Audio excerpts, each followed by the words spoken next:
ইসরায়েলকে বাঁচাতে এমন কোনো কাজ নেই যা করছে না যুক্তরাষ্ট্র। ওয়াশিংটনের নতুন এক পদক্ষেপ আবারও সমালোচনার জন্ম দিল। গাজায় গণহত্যা নিয়ে ইসরায়েলকে কাঠগড়ায় তুলেছে আন্তর্জাতিক অপরাধ আদালত আইসিসি। এতে ক্ষুব্ধ হয়ে আইসিসির বিরুদ্ধেই শাস্তিমূলক পদক্ষেপ নিতে বিল পাশ করেছে মার্কিন আইনসভার নিম্নকক্ষ প্রতিনিধি পরিষদ। গেল মঙ্গলবার এই বিল পাশ হয় বলে জানিয়েছে সংবাদ মাধ্যম আল জাজিরা।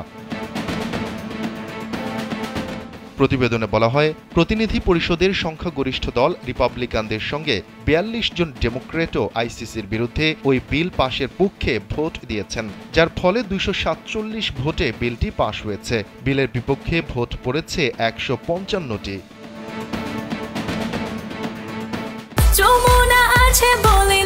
যমুনা রেফ্রিজারেটর, খাবার ফ্রেশ তো লাইফ জম্পেশ। আল জাজিরা জানিয়েছে, বিলটি এখন অনুমোদনের জন্য মার্কিন পার্লামেন্টের উচ্চকক্ষ সিনেটে তোলা হবে। সেখানে বিলটি আইনে পরিণত হলে মার্কিন প্রেসিডেন্ট জো বাইডেন ইসরায়েলের বিরুদ্ধে বিচার কাজের সঙ্গে যুক্ত আইসিসির কর্মকর্তাদের বিরুদ্ধে শাস্তিমূলক ব্যবস্থা নিতে পারবেন।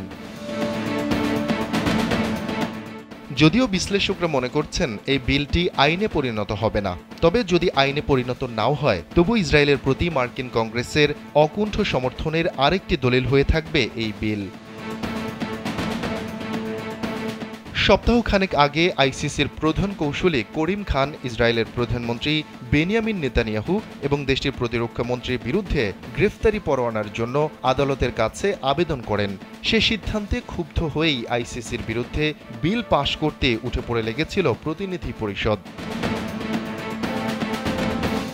এদিকে নেতানিয়াহু ও তার প্রতিরক্ষা মন্ত্রীর বিরুদ্ধে গ্রেফতারি পরোয়ানা জারির আবেদন করার পর হোয়াইট হাউস থেকে আইসিসির সমালোচনা করা হয়েছে। কোনো রাগ ঢাক ছাড়াই প্রেসিডেন্ট জো বাইডেন ওই আবেদনকে আপত্তিকর বলে মন্তব্য করেছেন। তবে গেল সপ্তাহে যুক্তরাষ্ট্রের জাতীয় নিরাপত্তা কাউন্সিলের মুখপাত্র জন কির্বি বলেন, যুদ্ধ চলাকালীন নিষেধাজ্ঞা আরোপ সঠিক কোনো কাজ নয়। আর মার্কিন পররাষ্ট্র দফতরের মুখপাত্র ম্যাথিউ মিলার ওই ভোটের আগে সাংবাদিকদের বলেছিলেন, মার্কিন প্রশাসন নিষেধাজ্ঞা সমর্থন করে না। এই মুহূর্তে ইসরায়েলের ওপর যদি নিষেধাজ্ঞা দেওয়া হয় সেটি সঠিক কাজ হবে না বলেও মন্তব্য করেছেন তিনি। শফিকুল ইসলাম শান্ত, কাল বেলা ডেস্ক।